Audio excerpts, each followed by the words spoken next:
दोस्तों, हमारे समय का सबसे बड़ा संकट शायद ये नहीं है कि समाज में घृणा फैल रही है। सबसे बड़ा संकट ये है कि समाज धीरे-धीरे घृणा को अपना रहा है। हम ऐसे दौर में हैं जहाँ प्रोपेगेंडा सिर्फ चुनावी हथियार नहीं रहा है, बल्कि सामाजिक चेतना का स्थायी वातावरण बन चुका है। सुबह मोबाइल से लेकर शाम तक, रात टीवी तक, हर जगह मनुष्य लगातार एक ही वैचारिक युद्ध क्षेत्र में रखा जाता है।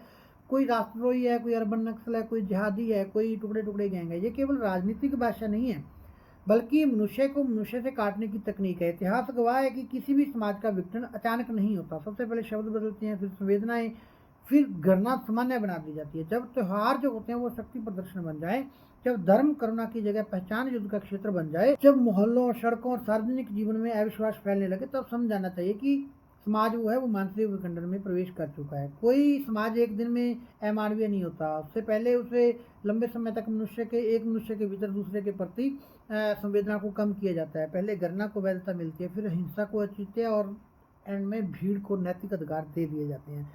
हमारे समय में सबसे खतरनाक परिवर्तन यही है कि लोकतंत्र का ढांचा अभी भी बाहर से हमें खड़ा हुआ दिखाई देता है, लेकिन अंदर से उसकी आत्मा है जो वो बहुत ही कमजोर कर दी गई है। चुनाव है लेकिन समाज है वो निरंतर मनोवैज्ञानिक युद्ध में जी रहा होता है। मीडिया है लेकिन उसका बड़ा हिस्सा है वो सत्ता की भावनात्मक विस्तार इकाई बन चुका है, उसकी कठपुतली बन चुका है। संस्थाएं हैं लेकिन उनका मौन भी राजनीतिक भाषा बन चुका है। सबसे खतरनाक बात ये नहीं है कि कट्टर समाज में कट्टर समूह जो हैं वो जो मौजूद हैं वो हर युग में रहे हैं। सबसे व्यापक बात ये है कि समाज में उनके साथ सामान्य जीवन जीना सीख लें। भीड़, हिंसा पर क्षणिक आक्रोश हो और फिर सामान्य हो जाए, ये यही सभ्यता टूटती है ना।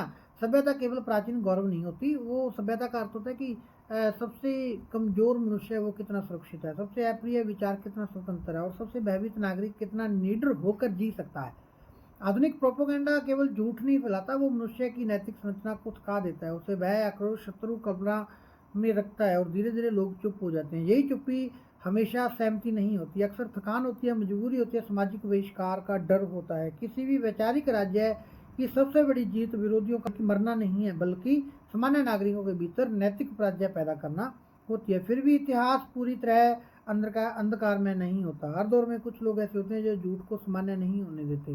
वो लिखते हैं, चेतावनी देते हैं, दर्ज करते हैं कि समाज किस दिशा में जा रहा है। क्योंकि किसी भी राष्ट्र का जो अंतिम पतन है वो तब नहीं होता जब हिंसा शुरू होती है। अंतिम पतन तब होता है जब समाज मान लेता है कि सत्य, न्याय और सह अस्तित्व अब अप्रासंगिक है। जब भय सामान्य हो जाए, जब चुप्पी विवेक पर विजय पा ले और जब मनुष्य दूसरे मनुष्य की पीड़ा को राजनीतिक आवश्यकता मानने लगे, तब केवल लोकतंत्र नहीं टूटता, तब मनुष्य भीतर से टूटता है। मैं डॉक्टर जगनचंद सिंह और आप देख रहे थे the fearless talk. Thank you.